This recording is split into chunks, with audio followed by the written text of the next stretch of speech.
Hello friends, उम्मीद है आप सभी ठीक ठाक होंगे और मस्त होंगे।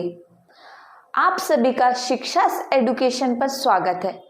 जल्दी से आप शिक्षा एडुकेशन को सब्सक्राइब कर लीजिए, क्योंकि यहाँ पर आपको सभी क्लासेस की डिटेल्ड एक्सप्लेनेशन मिलेगा। आपको यहाँ पर सभी क्लासेस की टॉपिक वाइज बहुत ही इंटरेस्टिंग वे में क्लासेस प्रोवाइड की जाएगी, इसीलिए आप बेल आइकन को प्रेस करना भी ना भूलिए।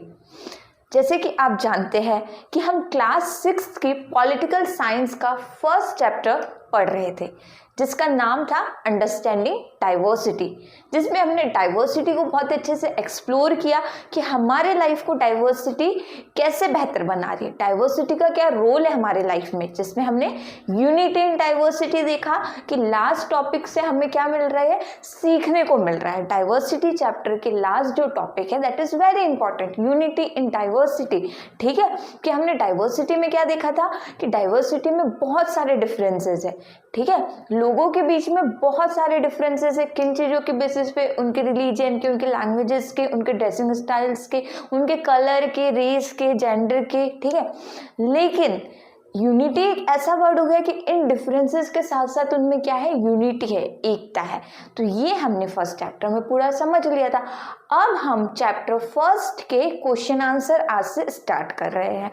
ठीक है, जिसमें हम क्या करेंगे, स्टेप बाय स्टेप हम पहले क्वेश्चंस पढ़ेंगे, रीड करेंगे और हमें उससे क्या समझ आता है हम ये देखेंगे, फिर हम उसके आंसर्स अच्छे से करेंगे। आंसर्स हमें इसीलिए देना ज़रूरी है क्योंकि हर क्वेश्चन का एक आंसर होता है, तो क्यों ना हम उस आंसर को एक इंटरेस्टिंग वे में सॉल्व करने को तैयार करें। ठीक है, ट्राई करें। चलिए हम आगे बढ़ते हुए स्टेप बाय स्टेप एक क्वेश्चन उठाते हैं। ये देखिए एक्सरसाइज टाइम है ये हमारा। तो देखिए, जब भी आपके सामने कोई भी क्वेश्चन आता है, किसी भी तरह का प्रश्न जब आप देखते हैं, तो आपका सबसे पहला काम क्या होना चाहिए, आपका सबसे पहला काम होना चाहिए, अप्रोच क्या होना चाहिए क्वेश्चन की, कि आप क्या करें, क्वेश्चन अच्छे से रीड कर ले। Read the question carefully.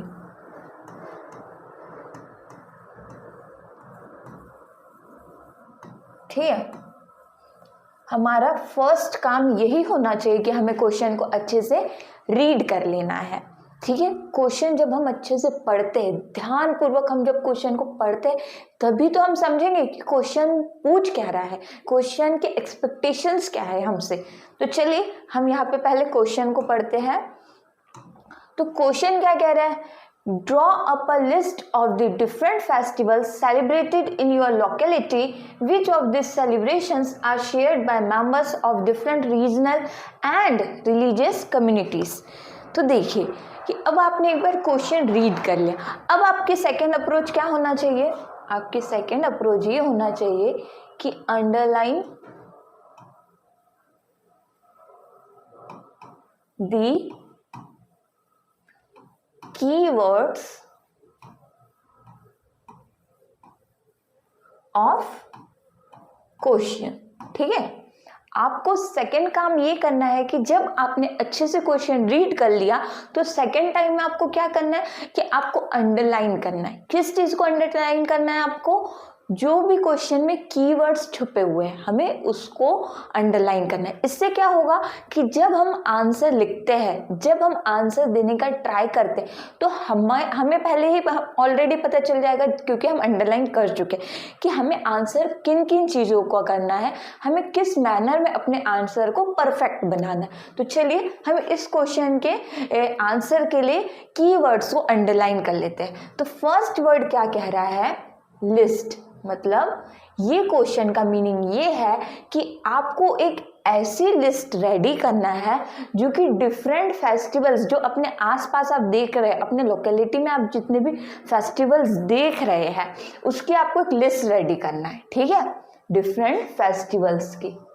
In your locality. देखिए इस सेंटेंस में से 3 कीवर्ड्स आपके सामने आ गए। ठीक है, कि आपको क्या करना है, एक लिस्ट रेडी करना है। किस चीज की लिस्ट रेडी करना है, फेस्टिवल्स के। कौन से फेस्टिवल्स जो आप सेलिब्रेट कर रहे हैं अपने लोकेलिटी में। ठीक है, इस तरीके से अब आपकी सेकंड सेंटेंस क्या कह रहा है क्वेश्चन का कि which of this celebrations are shared by members of different regional and religious communities. मतलब कि अब सेकंड सेंटेंस का मीनिंग ये हुआ कि वो कौन से सेलिब्रेशंस है जो कि आप लोग डिफरेंट रीजन्स के साथ और डिफरेंट रिलीजन कम्युनिटीज के साथ सेलिब्रेट कर रहे हैं। तो आपको उन फेस्टिवल्स के नाम बताना है कि कैसे हम उन्हें शेयर कर रहे हैं और अपना व्यू बताना है कि वो फेस्टिवल्स कैसे शेयर हो रहा है हमारे आसपास, हम उसे कैसे सेलिब्रेट कर रहे हैं, तो हमें ये बताना। अब सेकंड सेंटेंस से क्या क्या कीवर्ड्स आते हैं आपके सामने कि देखिए, आपको सेलिब्रेशंस के बारे में बताना है और आपको बताना है रीजनल के बारे में, different regional and religious communities. तो अब ये जितने भी कीवर्ड्स होते हैं, आपकी थर्ड अप्रोच क्या होना चाहिए कि आप वो कीवर्ड्स लिख ले। ठीक है, फर्स्ट कीवर्ड है लिस्ट, सेकेंड हो गया यहां से फेस्टिवल्स, फेस्टिवल्स की लिस्ट। ठीक है, आपको किसकी लिस्ट बताना है? फेस्टिवल्स की लिस्ट बताना है। कौन से फेस्टिवल्स की? जो आपके लोकेलिटी में सेलिब्रेट आप कर रहे हैं। आप अपने आसपास जितने फेस्टिवल्स देख रहे हैं, आपको उन्हीं की एक लिस्ट रेडी करना है। ये क्वेश्चन की हमारे से एक्सपेक्टेशन है। हमें क्वेश्चन की एक्सपेक्टेशन समझने के लिए उसे अच्छे से रीड करना है, देन हमें उसके कीवर्ड्स को अंडरलाइन करना है, फिर हमें उन कीवर्ड्स को लिख लेना है। ठीक है, ताकि हमारा एक माइंडसेट रहे कि हमें इधर उधर कहीं नहीं भटकना है, हमें क्वेश्चन की डिमांड के ही साथ चलना है, क्योंकि हर क्वेश्चन की एक डिमांड होती है जिसे हमें फुलफिल करते आना चाहिए।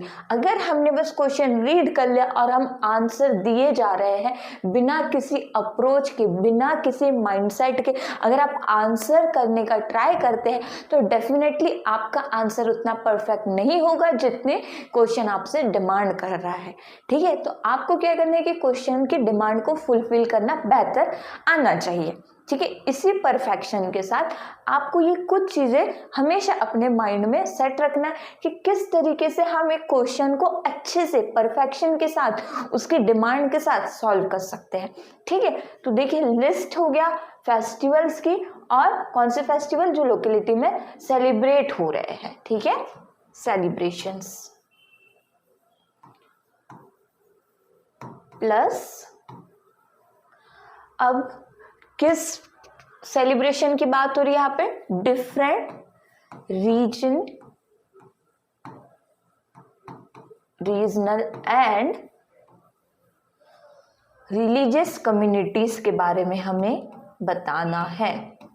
हमें इसके आंसर में इन दो चीज़ों के सेलिब्रेशन, डिफरेंट रीजन्स और कम्युनिटीज़ कैसे अपने फेस्टिवल्स को सेलिब्रेट करती है, कैसे हम फेस्टिवल को एंजॉय करते हैं, ये चीज़ें हमें क्वेश्चन के आंसर में बताना है। इतनी चीज़ें एक क्वेश्चन में ऐड हुई। ठीक है, तो ये हम कब समझ पाएंगे? जब हमें उस क्वेश्चन को सॉल्व करने के ट्रिक्स पता हो, टेक्निक्स पता हो।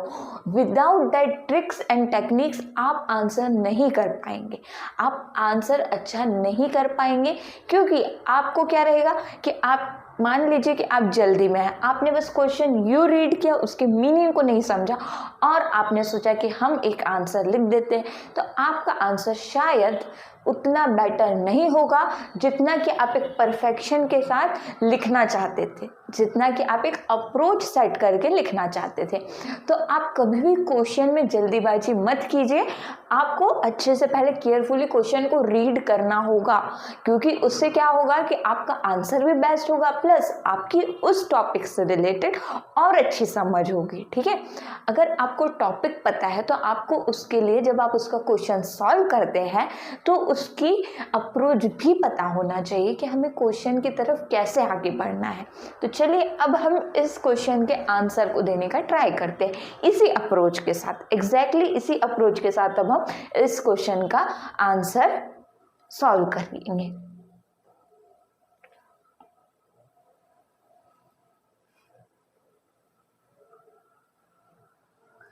ये देखिए, ये हमारे पास में आ गया इस क्वेश्चन का आंसर। अब आंसर में हमने देखिए यहाँ पे लिस्ट बना ली फेस्टिवल्स इन माय लोकेलिटी, क्योंकि वो आपसे पूछ ही रहा था कि आप अपनी लोकेलिटी में कौन कौन से फेस्टिवल का एक्सपीरियंस कर पा रहे हैं, कौन कौन से फेस्टिवल्स आप सेलिब्रेट कर रहे हैं। तो देखिए फर्स्ट आपने देख लिया कि आपके आसपास आप दिवाली देख रहे हैं, आप ईद सेलिब्रेट कर रहे हैं, आप क्रिसमस सेलिब्रेट कर रहे हैं और आप होली सेलिब्रेट कर रहे हैं। और भी जितने भी आपको फेस्टिवल्स पता है अच्छे से, तो आप उनकी बड़ी सी लिस्ट भी रेडी कर सकते हैं। ये तो एक एग्जाम्पल आंसर है, ठीक है।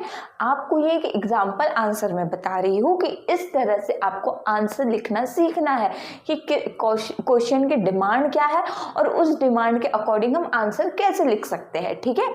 तो ये देखिए कि आप इस लिस्ट में और भी फेस्टिवल्स को ऐड कर सकते हैं। आप 8, 7, 10 जितने चाहे उतने फेस्टिवल्स ऐड कर सकते हैं। तो देखिए मैंने यहाँ पे 4 फेस्टिवल्स ऐड किए। अब जो क्वेश्चन का सेकंड पार्ट था वो पूछ रहा था कि आप उनको कैसे डिफरेंट रिलीजन्स और रिलीजियस कम्युनिटीज़ के साथ सेलिब्रेट करते हैं। तो अब हमें ये बताना शेयर्ड सेलिब्रेशंस हम कैसे सेलिब्रेट कर रहे हैं। तो देखिए दिवाली में क्या देख रहे हैं हम कि Diwali celebrated by many peoples. देखिए यहाँ पे पीपल्स आएगा, मैनी पीपल्स, ये देखिए including Hindus, Sikhs, Jains and others. कि हम क्या देख रहे हैं कि दिवाली जो फेस्टिवल्स है उसमें हम अलग अलग रिलीजन के लोगों को हम सेलिब्रेट करते हुए देख रहे हैं। देखिए कि इसमें एग्जांपल हमने दे दिया हिंदू, सिख, जैन एंड अदर्स, ठीक है। कि दिवाली हमारे आसपास के जितने भी रीजन्स के लोग हैं वो भी सेलिब्रेट कर रहे हैं। अब हम हमारा नेक्स्ट क्या फेस्टिवल हो गया, ईद हो गया। तो Eid celebrated by Muslims and enjoyed bye friends from other communities. कि देखते हैं कि हम ईद में जनरली देख रहे हैं कि मुस्लिम्स कम्युनिटीज के लोग सेलिब्रेट करते हैं, प्लस हम जो उनके फ्रेंड्स हैं, ये सारे कम्युनिटीज के जो फ्रेंड्स हैं उनके साथ वो इस फेस्टिवल को एंजॉय करते हैं, ठीक है। तो जितने ही एक्साइटमेंट के साथ, जितने ही अच्छे से हम ये फेस्टिवल सेलिब्रेट कर रहे हैं कि आप देख सकते हैं कि हम डिफरेंट डिफरेंट कम्युनिटीज़ के लोगों के साथ फेस्टिवल्स को सेलिब्रेट करते हैं और इन्जॉय करते हैं, प्लस हम उनका एक्सपीरियंस कर रहे हैं।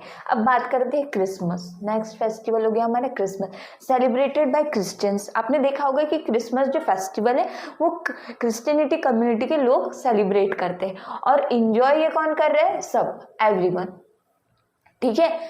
ये सारी कम्युनिटीज के लोग ये फेस्टिवल एंजॉय कर रहे हैं, क्रिसमस भी, ठीक है।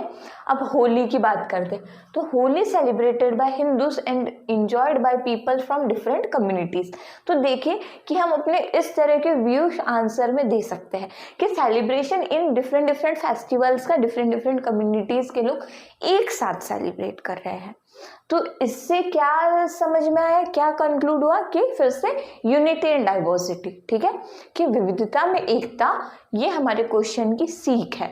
एक क्वेश्चन से हमें हर चीज सीखने को मिलती है।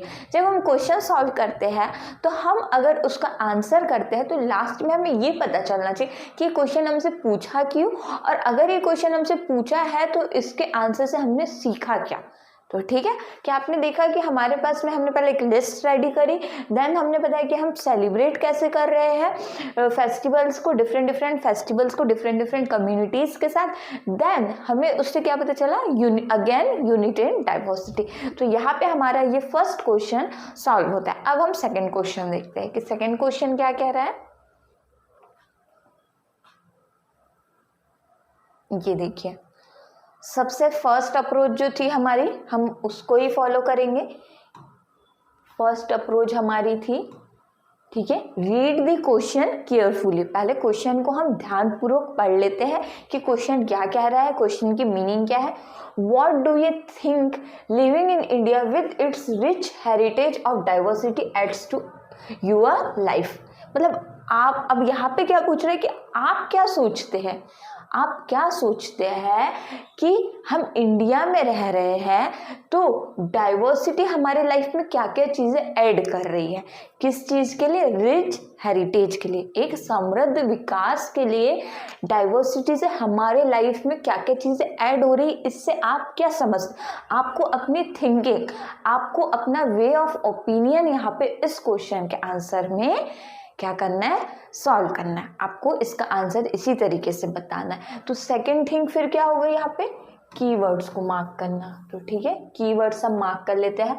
लिविंग इन इंडिया, ठीक है, यहाँ पे हमें हमारी थिंकिंग बताना है, अपनी थिंक शेयर करना है। किसके बारे में? रिच हेरिटेज के बारे में। किस चीज़ से? डाइवर्सिटी से, कि डाइवर्सिटी हमारे लाइफ में क्या क्या चीज़ें ऐड कर रही है। ठीक है, डाइवर्सिटी से हमारी लाइफ में क्या क्या चीज़ें ऐसी ऐड हो रही जिससे हम क्या देख रहे हैं? Rich heritage. तो हमारी क्या थिंकिंग है इसमें, हम क्या सोचते हैं, तो हमारा ओपिनियन इस क्वेश्चन के आंसर में हमें बताना है। तो आप फिर थर्ड इसमें क्या करेंगे? की टर्म्स नोट डाउन कर लेंगे पेंसिल से। ठीक है, क्वेश्चन के साइड में आप की टर्म्स याद कर लीजिए कि आपको क्या क्या लिखना है, किस तरीके से आपको आंसर सॉल्व करना है। और एक टाइम ऐसा आएगा कि आपको की टर्म्स अपने माइंड में ही नोट करना पड़ेगा, कि आप इतने परफेक्ट हो जाएंगे कि आपको लिखने की भी ज़रूरत नहीं पड़ेगी। लेकिन अभी आपका ये स्टार्टिंग टाइम है, आपको आंसर में परफेक्शन लाने के लिए आपको ये छोटी छोटी चीज़ें अंडरलाइन करना। अंडरलाइन तो आपको हमेशा हर क्वेश्चन में करना ही है, और आपको क्वेश्चन भी अच्छे से रीड करना है, इसमें आपको जल्दीबाजी नहीं कर सकते। लेकिन जो की टर्म्स होते हैं उसको आप अपने माइंड में भी नोट डाउन कर सकते हैं कि हम इस फर्स्ट पॉइंट के बाद इस सेकेंड पॉइंट का आंसर करेंगे, इस थर्ड पॉइंट का। मतलब जितनी ज़्यादा डिमांड्स होंगी उतना हम उसकी डिमांड को फुलफिल करेंगे और एक बेस्ट आंसर हम देंगे। ठीक है, अब देखते हैं कि इसका हम आंसर कैसे करेंगे। चलिए, इस क्वेश्चन का आंसर कैसे हो सकता है?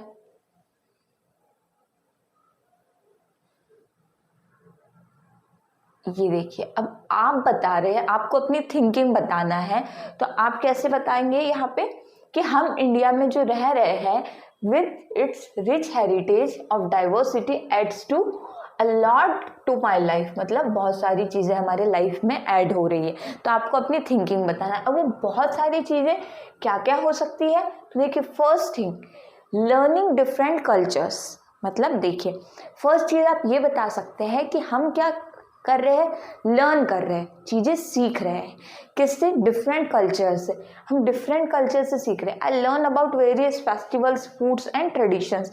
हमने बहुत सारी चीज़ें सीखी कि डिफरेंट फेस्टिवल्स हमारे लोकेलिटी में सेलिब्रेट हो रहे हैं। जैसे कि हमने फर्स्ट क्वेश्चन सॉल्व किया तो हमने उसमें फेस्टिवल्स की लिस्ट बनाई थी, तो उसी अकॉर्डिंग आपने यहाँ पे क्या बता दिया? आपको फर्स्ट पॉइंट मिल गया कि I learn about various festivals, कि हमने बहुत सारे फेस्टिवल सीख लिए हैं, प्लस हमने डिफरेंट तरह का फूड भी टेस्ट किया है और हमने फूड को एक्सपीरियंस किया है। हमें ये पता चलेगा कि ये फूड साउथ इंडियन है, नॉर्थ इंडियन है। तो ये चीज़ का एक्सपीरियंस कैसे आया? जब आपने डिफरेंट डाइवर्सिटी का एक्सपीरियंस किया। तो आप ये बता सकते हैं कि हमने plus I learn about various foods, हमने फूड्स के बारे में भी जाना है, सीखा है, और प्लस ट्रेडिशंस, मतलब डिफरेंट हमने ड्रेसिंग स्टाइल्स को भी एक्सपीरियंस किया है। तो हमें यही बताना है कि डाइवर्सिटी के साथ हमने अपने रिच हेरिटेज के लिए क्या क्या चीज़ें सीखी है। और प्लस हमारा सेकेंड पॉइंट हो गया यहाँ पे मेकिंग फ्रेंड्स। ठीक है, तो यहाँ पे आप अपने चैप्टर की समीर वाली स्टोरी याद कर सकते हैं कि हमने क्या देखा था कि दोनों कितने अच्छे फ्रेंड बन गए थे, दोनों समीर। ठीक है, इतने सारे डिफरेंसेस होने के बाद भी उनके बीच में mutual understanding, mutual respect create हुई थी। तो देखिए, I make friends from different backgrounds and understand their ways of life. हमने क्या सीखा कि हम फ्रेंड्स जो बना रहे हैं, भले वो डिफरेंट बैकग्राउंड्स के हैं या उनके लाइफ जीने का अलग तरीका है, लेकिन वो हमारे अच्छे, हम उन्हें फ्रेंड्स बनाना सीख रहे हैं। ठीक है, आपको क्योंकि इस क्वेश्चन का आंसर ऐसे ही बताना है कि हम क्या क्या चीज़ें हमने हमारी लाइफ में ऐड करी है डाइवर्सिटी से, और हमने क्या क्या चीज़ें सीखी है। ठीक है, तो आपने फ्रेंड्स बनाना सीख लिया, आपने डिफरेंट कल्चर की प्रैक्टिस करना सीख लिया, फूड का आपने एक्सपीरियंस कर लिया, ट्रेडिशंस का एक्सपीरियंस। अब थर्ड चीज़ बता सकते हैं आपकी, जो आप लैंग्वेजेस है, इंजॉइंग वेरियस लैंग्वेजेस, तो आप उसको क्या करें कि मैंने आपको बताया था कि टोटल हमारे पास 22 ऑफिशियल लैंग्वेजेस है। ठीक है, तो उससे क्या हुआ कि आपने वेरियस लैंग्वेजेस सुनी। ठीक है, आप हो सकता है कि बोलना भी सीख गए डिफरेंट लैंग्वेजेस। ठीक है, तो उससे क्या हो रहा है कि आपके सुनने से, आपके उनको लर्न करने से आप क्या कर रहे हैं? वेरियस लैंग्वेजेस को एंजॉय कर रहे हैं। दैट इज़ वेरी इंटरेस्टिंग कि आप डिफरेंट लैंग्वेज को एंजॉय करें। अब आप फोर्थ चीज़ क्या बता सकते हैं? Celebrating many festivals. आप अलग अलग फेस्टिवल्स डिफरेंट डिफरेंट कम्युनिटीज़ के साथ, डिफरेंट डिफरेंट कल्चर्स के साथ सेलिब्रेट कर रहे हैं। हम दिवाली सेलिब्रेट करें, हम ईद सेलिब्रेट करें, हम क्रिसमस सेलिब्रेट करें, हम पोंगल सेलिब्रेट करें, ऐसे मैनी फेस्टिवल्स हम सेलिब्रेट कर रहे हैं। तो आपको ये 4 पॉइंट्स के थ्रू अपना आंसर लिखना है, ठीक है। इसमें आप और भी पॉइंट्स ऐड कर सकते हैं कि आप और डाइवर्सिटी से क्या समझते हैं, ठीक है। आप ये भी बता सकते हैं कि हम इकोनॉमिक बैकग्राउंड की रिस्पेक्ट कर रहे हैं, हमने डिफरेंट डिफरेंट इकोनॉमिक बैकग्राउंड के लोगों के साथ फ्रेंडशिप की है। अब बहुत सारी चीज़ें पॉइंट्स इसमें और अच्छे से ऐड कर सकते हैं, क्योंकि यहाँ पे मैं आपको एग्जाम्पल आंसर बता रही हूँ, लेकिन आप जब आंसर राइटिंग करते हैं तो आप उसे अपने शब्दों में लिखने का भी ट्राई करेंगे, ठीक है, कि हम इसमें और क्या चीज़ें ऐड कर सकते हैं, हम इसमें क्या क्या हमने अंडरस्टैंडिंग डाइवर्सिटी चैप्टर से सीखा, तो वो चीज़ें हम इसमें और अच्छे से ऐड भी कर सकते हैं। तो मैंने आपको एग्जांपल दे दी कि इस तरह से आपने ये चीज़ें सीखी और इस तरह से आप आंसर कर लीजिए, ठीक है। लेकिन आपको आंसर खुद से भी लिखना है, आपको खुद से भी ट्राई करना है। अब हम देखते हैं कि हमारा थर्ड क्वेश्चन क्या कह रहा है। हमारा थर्ड क्वेश्चन कह रहा है, फर्स्ट अप्रोच को हमेशा फॉलो कीजिए, क्वेश्चन की सारी अप्रोच को फॉलो करना ना भूलिए, ताकि आप क्वेश्चन की डिमांड को अच्छी तरह से फुलफिल कर पाए। तो क्या होता है कि अब हमारा थर्ड क्वेश्चन कह रहा है, do you think the term unity in diversity is an appropriate term to describe India. अब क्या कह रहा है क्वेश्चन, ठीक है, कि ये जो टर्म है यूनिटी इन डाइवर्सिटी, क्या ये इंडिया को डिस्क्राइब करने के लिए अप्रोप्रिएट है, मतलब क्या ये सफिशिएंट है, ये इनफ है हमारे इंडिया को पूरी तरीके से डिस्क्राइब करने के लिए। तो हमें इसका आंसर करना है, ठीक है।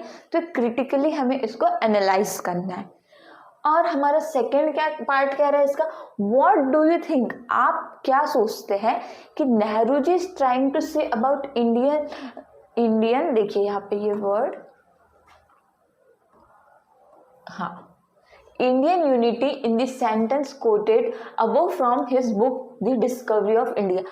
आप क्या सोचते हैं कि नेहरू जी ने जो उनकी किताब के बारे में आपको मैंने बताया था, डिस्कवरी ऑफ इंडिया, जिसमें उन्होंने जिक्र किया है unity in diverse, Indian unity in India, ठीक है, यूनिटी इन डाइवर्सिटी, उन्होंने अपनी डिस्कवरी ऑफ इंडिया बुक में इस बात का जिक्र किया है, ठीक है, यूनिटी इन डाइवर्सिटी। तो इसमें आप क्या मानते हैं कि क्या कहने का ट्राई कर रहे हैं, कि क्या चीज़ हम इससे सीख रहे हैं और इनके कोट के अकॉर्डिंग क्या है, ये क्या कहने को ये कह रहे हैं, आप इससे क्या समझ रहे हैं, यही आपको इसका आंसर करना है। तो पहला क्वेश्चन, पहले क्वेश्चन का क्या आंसर है कि आपको ये बताना है कि यूनिटी एंड डाइवर्सिटी जो टर्म है, क्या वो सफिशिएंट है हमारे इंडिया को डिस्क्राइब करने के लिए। और हमें सेकेंड क्वेश्चन का आंसर क्या करना है कि नेहरू जी का हमें व्यू बताना है, नेहरू जी की ने जो शेयर किया है अपनी बुक में, तो वो चीज़ें में आपका क्या मानना है कि नेहरू जी हमसे क्या कह रहे हैं, हमें क्या संदेश दे रहे हैं, इसी का आंसर हमें करना है, ठीक है। चलिए अब हम इसका आंसर देखते हैं कि हम इसका आंसर कैसे करेंगे। ये देखिए, तो आप ऐसे कुछ इसका आंसर करेंगे, yes unity and diversity is a good way to describe India, ठीक है। जैसे कि आपने देखा था कि हमने अंडरस्टैंडिंग डाइवर्सिटी लास्ट टर्म लिखी थी, यूनिटी एंड डाइवर्सिटी, जिससे आपको क्या सीखने को मिला था कि एकता डाइवर्सिटी में बहुत अच्छी चीज़ है, विविधता के साथ साथ एकता, एक साथ होना। कैसे हमने देखा था कि फ्रीडम के टाइम में कैसे सब लोग आगे आए थे, डिफरेंट डिफरेंट कम्युनिटीज़ के, डिफरेंट डिफरेंट रिलीजन्स के लोग आगे आके साथ में फ्रीडम के लिए उन्होंने लड़ाई लड़ी थी। तो इसीलिए हम ये बिल्कुल श्योरिटी के साथ कह सकते हैं, yes unity and diversity is good way to describe India, कि हाँ बिल्कुल यूनिटी एंड डाइवर्सिटी अच्छा वर्ड है किसको डिस्क्राइब करने के लिए, इंडिया को, ये टर्म सही है, ये हम कॉन्फिडेंटली आंसर में लिख सकते हैं, क्योंकि हमने उसे यूनिटी इन डाइवर्सिटी को काफ़ी अच्छे से समझा। हमने उसके मल्टीपल एग्जाम्पल्स देखे कि कैसे महात्मा गांधी जी ने अपने स्वदेशी आंदोलन में डिफरेंट कम्युनिटीज लोगों को शामिल किया। उनके डिफरेंसेस के अकॉर्डिंग उन्हें अलग नहीं किया, बल्कि सब साथ में आगे आकर उन्होंने आज़ादी के लिए लड़ाई लड़ी थी। और ब्रिटिश ने क्या ट्राई किया था, ब्रिटिश ने ये भी ट्राई किया था कि इनके डिफरेंसेस के अकॉर्डिंग, इंडिया के लोगों के डिफरेंसेस के अकॉर्डिंग, कि वो डिफरेंट रिलीजन के, डिफरेंट बैकग्राउंड के, इनको अलग करते हैं, लेकिन वो लोग फेल हो गए थे। ठीक है, इसीलिए हम कॉन्फिडेंटली ये चीज़ कह सकते हैं कि यूनिटी इन डाइवर्सिटी बिल्कुल सही टर्म है इंडिया को डिस्क्राइब करने के लिए। अब हम ये कह सकते हैं डिफरेंट येट टुगेदर, मतलब डिफरेंस के साथ में हम साथ में कैसे आ रहे हैं ये हम बता सकते हैं। India has many languages, religions and cultures but people still live together in harmony. देखिए कि मैंने आपको डाइवर्सिटी की डेफिनेशन क्या बताई थी कि एक ही जगह पर अनेक तरह के लोगों का प्रेजेंट होना, दैट इज डाइवर्सिटी। मतलब लोगों के बीच में कई तरह के डिफरेंसेस है। ठीक है, किस बेसिस पे, उनके लैंग्वेजेस के बेसिस पे, रिलीजन्स के बेसिस पे, कल्चर्स के बेसिस, लेकिन वो फिर भी स्टिल टुगेदर, मतलब अभी भी वो साथ में रह रहे, एकता के साथ रह रहे। क्योंकि अब हम इस टर्म को डिफाइन कर रहे हैं तो हमें उसी के अकॉर्डिंग अपना आंसर देना है। ठीक है, कि हमारे बीच में डिफरेंसेस है लेकिन हम अभी फिर भी साथ में रह रहे हैं, एकता पूर्वक रह रहे हैं, यूनिटी इन डाइवर्सिटी के साथ रह रहे हैं। क्योंकि हम बता रहे हैं कि यूनिटी इन डाइवर्सिटी टर्म कैसे इंडिया में बेहतर है और वो कैसे इंडिया को बेहतर तरीके से डिस्क्राइब कर रही है, इसीलिए हमें इस तरीके से आंसर करना है। अब नेहरू जी का जो आइडिया है वो आपके अकॉर्डिंग कैसा है, तो वो आपको यहाँ पे बताना है कि नेहरू जी ने क्या शेयर किया था हमसे, कि Nehru wanted to show that despite our differences we are united as one nation. तो नेहरू जी का ये कहना था कि उनकी जो बुक थी डिस्कवरी ऑफ इंडिया, उसमें उन्होंने क्या शो किया था कि यूनिटी इन डाइवर्सिटी, इस टर्म को उन्होंने बहुत ही डीपली हमारे बीच रखा था। तो उसमें हमने देखा कि डिफरेंसेस तो है लेकिन हम एक नेशन का पार्ट है, इतने मल्टीपल डिफरेंसेस के बाद भी हम एक ही नेशन का पार्ट है। तो ये टर्म नेहरू जी का इस क्वेश्चन में आपको बताना है, क्योंकि उसमें क्वेश्चन में यही पूछा है कि आप कैसे नेहरू जी के बुक के एक्सप्लेनेशन को एक्सप्लेन कर सकते हैं, कि नेहरू जी ने जो कहा है डिस्कवरी ऑफ इंडिया में कि यूनिटी इन डाइवर्सिटी, क्या ये सही है आपके अकॉर्डिंग, आप क्या मानते हैं। क्वेश्चन पूछ ही रहा है कि व्हाट डू यू थिंक। ठीक है, तो आप क्या मानते हैं, क्या आप नेहरू जी से सहमत है। तो आपको ये बात बताना है कि नेहरू जी ने क्या कहा है यूनिटी इन डाइवर्सिटी के बारे में, कि उनकी बुक में बताया गया है कि हमारे पास में बहुत सारे डिफरेंसेस है according to our religion, culture, languages and so on. बहुत सारी चीज़ों के बाद भी हम साथ में हैं। किस तरीके से आज़ादी की लड़ाई लड़ी गई लेकिन सभी कम्युनिटीज़ के लोग एक साथ मिलकर साथ में आए। ये आंसर कुछ इस तरीके से आपको लिखना है और आप इसमें और भी मल्टीपल चीज़ें ऐड कर सकते हैं कि हम डिफरेंट ट्रेडिशंस को फॉलो कर रहे हैं, तो आप उसके एग्जाम्पल भी यहाँ पे ऐड कर सकते हैं कि फूड डिफरेंट आप जानते हैं। ठीक है, यहाँ पे बैकग्राउंड, इस तरह की टर्म्स हम इस आंसर में ऐड करेंगे कि हम इतनी सारे डिफरेंसेस होने के बाद भी आज साथ में रह रहे, स्टिल टुगेदर। अब हम इसका नेक्स्ट आंसर करते हैं। नेक्स्ट ये देखिए, ये जो फोर्थ क्वेश्चन है ये हमसे कह रहा है underline the line in the poem sung after the Jallianwala Bagh massacre which according to your reflects India's essential unity. अब आपको क्वेश्चन में ही हमारी सेकेंड अप्रोच कह दी। सेकेंड अप्रोच क्या कह दी कि आपको अंडरलाइन करना है पोएम की उस लाइन को जो ये दर्शा रहा है कि हमारे इंडिया में यूनिटी कैसे है। ठीक है, आपके चैप्टर जो है अंडरस्टैंडिंग डाइवर्सिटी में, उसमें एक बहुत ही ब्यूटीफुल सी पोएम दी है जिसके मीनिंग को आपको समझना है। देन ये फाइंड आउट करना है कि उसके ऐसी कौन सी लाइन से आपको ये पता चल रहा है कि हमारे इंडिया में यूनिटी इन डाइवर्सिटी है। विविधता में एकता है, उसके इस लाइन से आपको इसी क्वेश्चन का आंसर करना है। तो ये आपको फाइंड आउट करना है। तो आपकी इसमें अप्रोच क्या है कि आपको यूनिटी इन डाइवर्सिटी टर्म को फाइंड आउट करना है पोयम को अच्छे से रीड करने के बाद।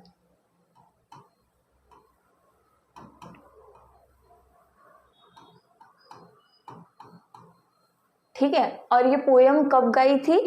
जलियांवाला बाग जब कांड हुआ था, जिसको हम चैप्टर में ऑलरेडी डिस्कस कर चुके हैं कि ये कहाँ पर हुआ था, पंजाब में हुआ था, जिसमें आईपीटीए का जिक्र हमने किया था। तो हम उसी के थ्रू इसको आंसर करेंगे कि आईपीटीए में जब ये पोयम, आईपीटीए ऑर्गेनाइजेशन ने जब ये पोयम को हाईलाइट किया, सॉन्ग को हाईलाइट किया, तो उससे हमें क्या सीखने को मिला और उस पोयम के अकॉर्डिंग हम ये कैसे बता सकते हैं कि हमारे पास यूनिटी इन डाइवर्सिटी है।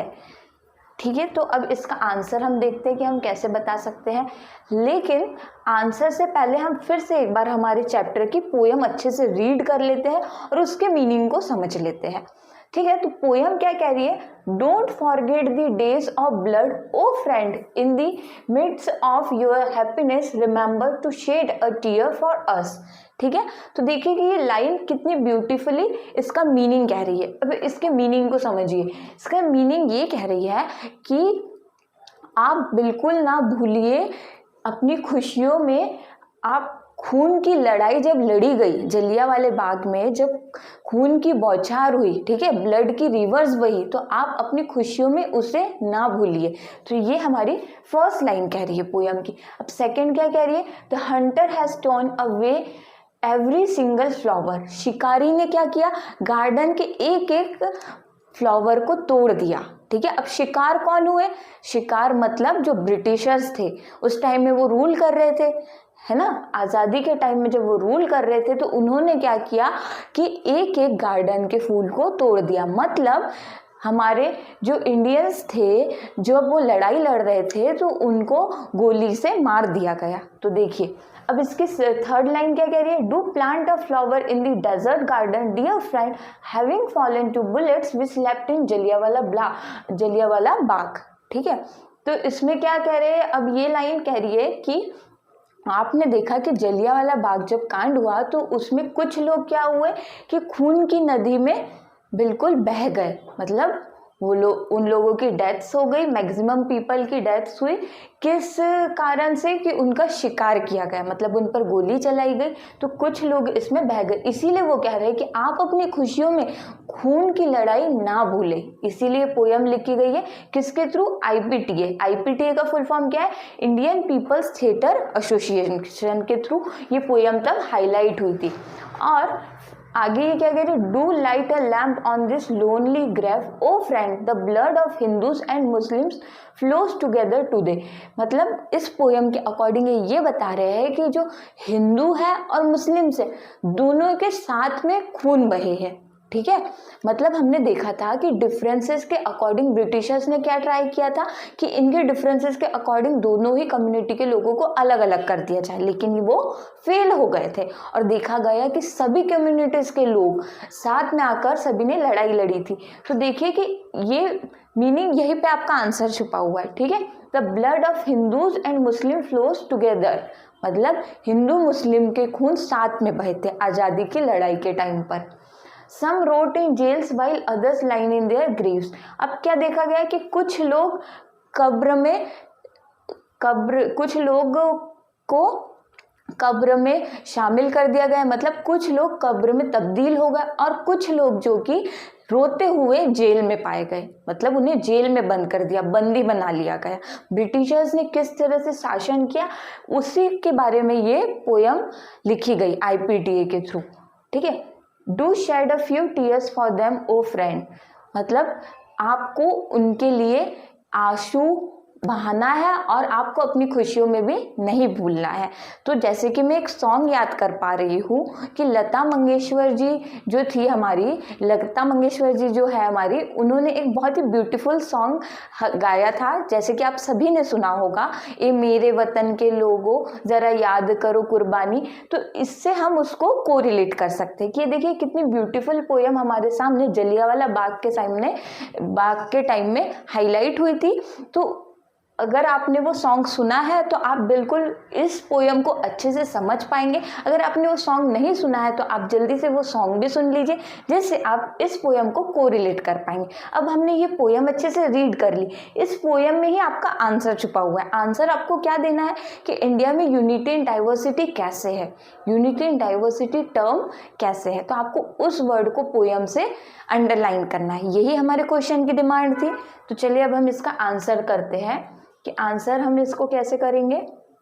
ये देखिए, line reflecting India's essential unity, ऐसी कौन सी लाइन है जो इंडिया की यूनिटी के बारे में दर्शा रही है, वो ये है, the blood of Hindus and Muslim flows together today. मतलब हमने देखा कि साथ में दोनों ही कम्युनिटी के लोगों के, दोनों ही रिलीजन के लोगों के खून बहे हैं। यही लाइन किस चीज को दर्शा रही है, यूनिटी इन डाइवर्सिटी को। तो ये लाइन हमें पोयम से मिल गई। By highlighting this line we recognise how the poem sung after the Jallianwala Bagh massacre emphasises the unity of Hindus and Muslims in India. ठीक है, तो इस तरीके से आपको इस क्वेश्चन का आंसर करना है। अब नेक्स्ट क्वेश्चन है, लास्ट क्वेश्चन है हमारा, choose the reason in India and do a similar study of the historical and geographical factors that influence the diversity found there. Are these historical and geographical factors connected to each other? How? अब क्या कह रहा है question कि आपको ऐसे regions को India के बताना है जो कि बता रही है कि उसके जियोग्राफिकल हिस्टोरिकल फैक्टर्स जो है वो डिफरेंट है, लेकिन उनके बीच में कनेक्शंस कैसे हैं।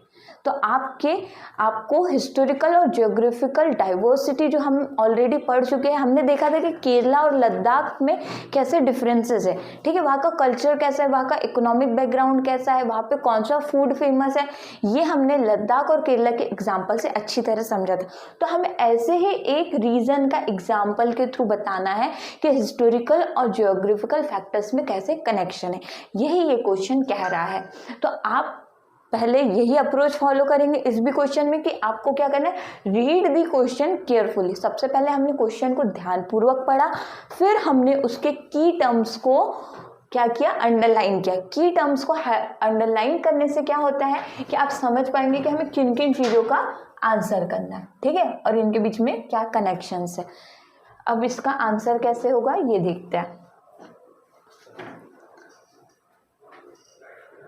जैसे कि हमने लद्दाख और केरला का एग्जाम्पल दिया था, तो हम एक रीजन का इसमें एग्जाम्पल देते हैं, दैट इज केरला। तो हम अब केरला के एग्जाम्पल देते हुए बताएंगे कि इसके हिस्टोरिकल और ज्योग्राफिकल में फैक्टर्स में कैसे कनेक्शन है। ठीक है, तो इसका हिस्टोरिकल फैक्टर क्या कह रहा है, जैसे कि हमने देखा था कि केरला की हिस्ट्री हमें अपने तरफ अट्रैक्ट करती है। कैसे अट्रैक्ट करती है, आप याद कीजिए कि क्या क्या फैक्टर्स मैंने बताए थे उसमें, उसकी हिस्ट्री में। तो मैंने ये बताया था कि वहाँ पर आपने देखा कि वहाँ पे ट्रेडर्स ने विजिट किया। आज से 2000 साल पहले वो ट्रेडर्स ने ट्रेड करने के लिए केरला में विजिट किया था। तो देखिए, Kerala has a history of trade with foreigners like Arabs, Europeans and Chinese influencing its culture। तो वहाँ पे जो एक सेंट थॉमस जी ने क्या किया कि अब क्रिश्चियनिटी को इंट्रोड्यूस कराया आज से 2000 साल पहले। कहाँ पर, केरला में। तो ये हम एक हिस्टोरिकल फैक्टर पहले बता देते हैं केरला का। देन हम क्या बताएंगे क्वेश्चन के डिमांड के अकॉर्डिंग, जियोग्राफिकल फैक्टर्स। ठीक है, जियोग्राफिकल फैक्टर क्या कह रहा है, it's coastal geography and large western Ghats have shaped it's agriculture, cuisine and lifestyle. तो हमने देखा था कि जियोग्राफिकल फैक्टर में क्या है कि केरला कहाँ पर स्थित है, ये हमने देखा था कि कैसे वो साउथ इंडिया की लोकेशन में, इंडिया के मैप में हमने देखा था कि केरला की लोकेशन कहाँ पर है, साउथ वेस्ट में स्थित है, जिसके एक तरफ क्या है, समुंदर है और एक तरफ पहाड़ियाँ है। ठीक है, तो इस तरह से हमने पहले हिस्टोरिकल फैक्टर को डिस्क्राइब कर दिया आंसर में, फिर ग्राफिकल फैक्टर को डिस्क्राइब कर दिया। अब हम थर्ड चीज़ बताएंगे जो कि क्वेश्चन का सेकंड पार्ट कह रहा था, that is connection between factors. अब इन दोनों फैक्टर्स में क्या कनेक्शंस है, तो इसके कनेक्शंस हम देख लें।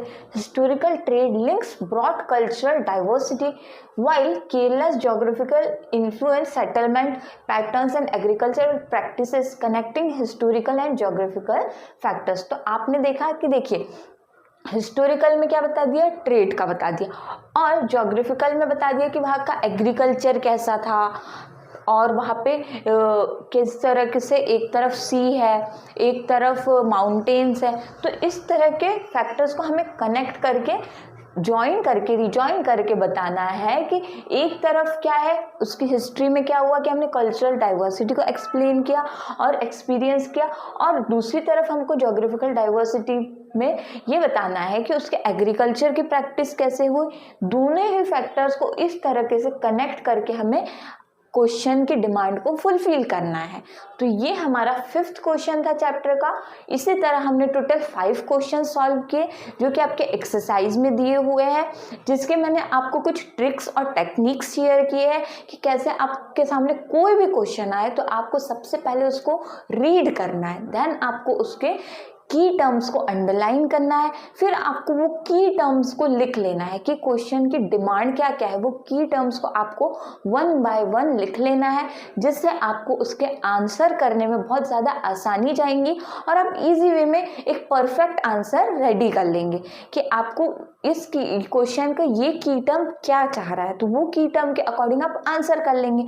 अगर आप शॉर्टकट अपनाते हैं, अगर आप क्वेश्चन को अच्छे से नहीं रीड करेंगे और आप क्वेश्चन को बस बिना रीड के उसका आंसर ट्राई करेंगे तो आपका आंसर बिल्कुल भी अच्छा नहीं होगा। इसीलिए आपको कुछ अप्रोचेस फॉलो करना है, आपको क्वेश्चन को अच्छे से पढ़ के उसका आंसर करना है। इसी तरीके से आज हमने चैप्टर की एक्सरसाइज सारी कंप्लीट कर ली है। आई होप कि आपको सारे क्वेश्चन सॉल्व करने में अब बहुत ज़्यादा आसानी जाएगी और आप इन क्वेश्चंस में और कौन कौन से एग्जाम्पल अपने अकॉर्डिंग ऐड करेंगे इसका आंसर आप कमेंट सेक्शन में ज़रूर बताइए। लेकिन अगर आपको कोई भी क्वेश्चन में अगर थोड़ा सा भी डाउट है तो आप उसका भी आंसर कमेंट सेक्शन में बताइए। Thanks for watching.